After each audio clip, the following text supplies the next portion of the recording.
Hello everyone and welcome to Tech Idea. Here we make tutorials on topics that might be helpful to you in one way or the other, and today I'm going to be showing you guys on how to make a custom game title for your Discord.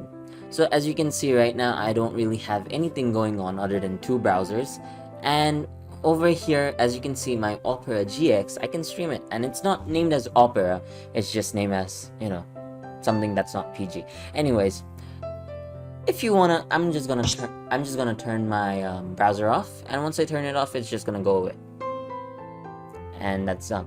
So if you want to make a nice, funny, game activity, funny little activity like that for everyone to see, and something that's not your status, I'm gonna be teaching you guys on how to do that in this tutorial. So first of all, you want to go to user settings.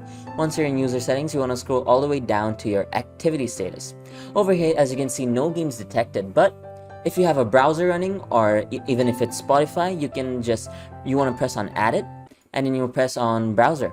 Right now I've got 4 different files running in the background, 2 notepads, OBS, and Google Chrome. I want to put it as Google Chrome, and I want to add it. Once I press on this, as you can see, I'm now playing Google Chrome. I don't want to be playing Google Chrome, I want to make a funny name on it. Not really funny, it's a video, I'm going to keep it PG, sorry about that. So I'm going to be writing, now playing tech tutorials, right?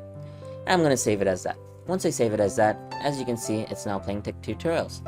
So now, if I turn off my Google Chrome, it's going to turn off. Let's just give it a few seconds, and there it goes. It's turned off.